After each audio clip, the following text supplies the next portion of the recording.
Hello friends, this is Mujib and welcome back to our channel treasure of knowledge. Friends, आज की इस video में मैं आपको बताने वाला हूं इंग्लिश के 10 ऐसे वर्ड्स जिनका यूज़ आप हिंदी के साथ कर सकते हैं। हाँ फ्रेंड्स, यदि आपको इंग्लिश बोलने में प्रॉब्लम्स होती है और आप इंग्लिश टू इंग्लिश बात नहीं कर पाते हैं तो आपको बिल्कुल परेशान होने की ज़रूरत नहीं है, क्योंकि आज की इस वीडियो में मैं आपको बताने वाला हूँ 10 ऐसे वर्ड्स जिनका यूज़ आप हिंदी के साथ कर सकते हैं, जिससे लोग आपको जज नहीं कर पाएंगे, नोटिस नहीं कर पाएंगे कि आपको इंग्लिश का नॉलेज नहीं है। हाँ फ्रेंड्स, अक्सर लोग यही करते हैं और इसी ट्रिक को फॉलो करते हैं जो मैं आज आपको बताने वाला हूं।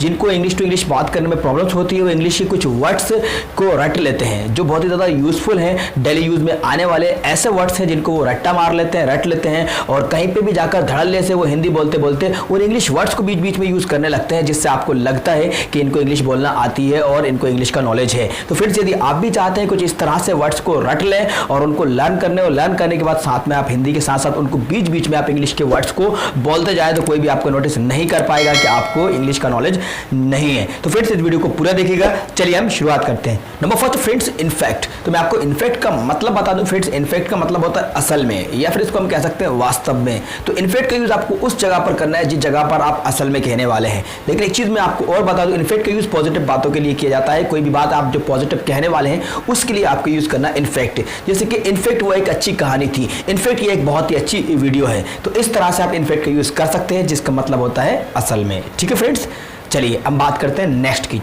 तो फ्रेंड्स, नेक्स्ट वर्ड है एक्चुअली। एक्चुअली भी आपने बहुत बार लोगों के मुंह से सुना होगा, वो बीच बीच में एक्चुअली एक्चुअली एक्चुअली ऐसा है, एक्चुअली वैसा है, इस तरह से कुछ वर्ड्स को वो यूज करते चले आते हैं। लेकिन फ्रेंड्स, एक्चुअली का मतलब मैं बता दूं, एक्चुअली का अर्थ भी होता है असल में।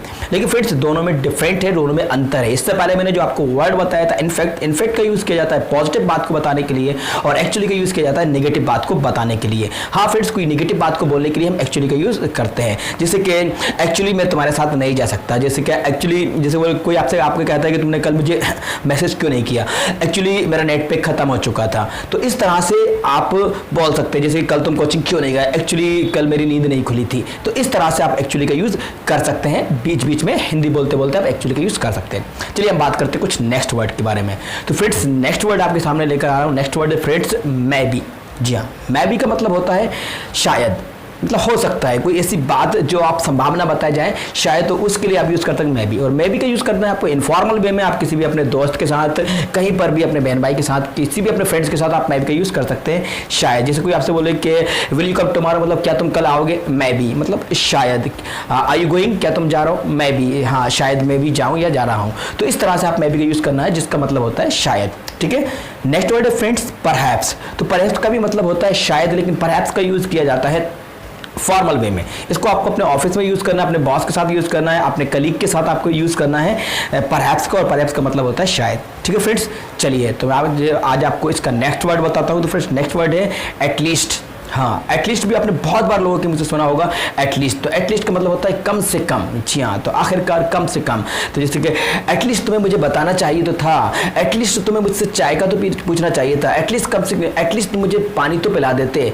इस तरह से हम यूज़ करते हैं एटलीस्ट का, जिसका मतलब होता है कम से कम। ठीक है फ्रेंड्स, चलिए अब हम बात करते हैं नेक्स्ट। तो फ्रेंड्स, नेक्स्ट वर्ड आपके सामने लेकर आ रहा हूँ, वो बहुत ही ज़्यादा यूजफुल है, आई नो। हाँ, आपने अक्सर लोगों के मुंह से सुना होगा I know I know I know. तो आई नो मतलब होता है मैं जानता हूँ, और जब आप इसको यूज़ करेंगे तो इसका मतलब निकलेगा मुझे पता है। आई नो, जी हाँ, आई नो तुम्हारी तबीयत ठीक नहीं है, मतलब मुझे पता है। I know you are learning English, मुझे पता है तुम अंग्रेजी सीख रहे हो। आई नो तुम भी वहाँ जा रहे हो। आई नो तुम ऐसा कहने वाले हो। तो इस तरह से आप यूज़ कर सकते हैं आई नो का। बीच बीच में जब भी आप हिंदी में बात कर रहे हो आप इसको आई नो को यूज़ करते जाएंगे तो लोगों को लगेगा कि हाँ आपको इंग्लिश बोलना आती है। ठीक है फ्रेंड्स, चलिए तो मैं आज आपको नेक्स्ट वर्ड बताऊँ। फ्रेंड्स, नेक्स्ट वर्ड है दैट्स वाई। जी हाँ, दैट्स वाई का मतलब होता है इसलिए, दैट्स वाई।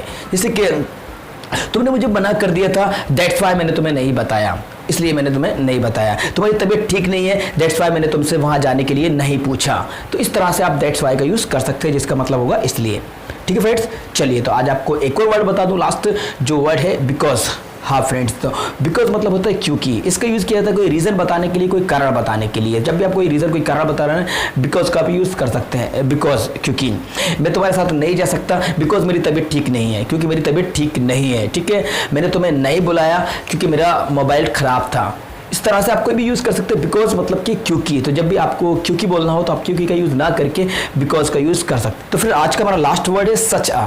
जी हाँ, ये भी बहुत ज़्यादा यूजफुल वर्ड है। सच्चा का मतलब होता है वाकई या फिर सचमुच। हाँ, इसको आपको यूज़ करना है वाकई सच। हाँ, जैसे कि सच you are a great boy, मतलब कि सचमुच तुम एक महान लड़के हो। सच्चा, तो आप कहीं पर भी इसका यूज़ कर सकते हैं। सच्चा, सच्चा he is a good boy, वो एक अच्छा लड़का है। सच्चा, this is a good story. सच्चा, दिस इज़ इंटरेस्टिंग स्टोरी। तो इस तरह से आप यूज़ कर सकते हैं सच्चा का। तो सच्चा का मतलब होता है वाकई या सचमुच। तो फ्रेंड्स, ये थे कुछ 10 ट्रेंडिंग वर्ड्स जो मैंने आपको बताया। ये इंग्लिश में बहुत ज़्यादा यूज़ होने वाले हैं। लोग इसका बहुत ही ज़्यादा यूज़ करते हैं, बीच बीच में हिंदी बोलते बोलते इन वर्ड का यूज़ कर लेते हैं। तो आपको भी इन वर्ड्स को रट लेना है, और रटने के बाद इन वर्ड्स को आपको यूज़ करना है आज से अभी ही। सही जी, आपने डेली यूज़ में आपको इनको लेकर आना है। इनको कहीं पर भी आपको धड़ल्ले से बोल देना है। आई होप दैट फ्रेंड्स, ये वीडियो आपको पसंद आएगी तो इस वीडियो को लाइक कर देना, शेयर कर देना। और हाँ फ्रेंड्स, यदि आपने अभी भी हमारे चैनल को सब्सक्राइब नहीं किया, यदि आप नए हमारे चैनल पर आए तो सबसे पहले हमारे चैनल को सब्सक्राइब कर लीजिएगा, साथ में बेल आइकन प्रेस करके नोटिफिकेशन को ऑल कर लीजिएगा, सो दैट आपको हमारी इस तरह की और भी वीडियोस मिलती रहेंगी। Thank you so much.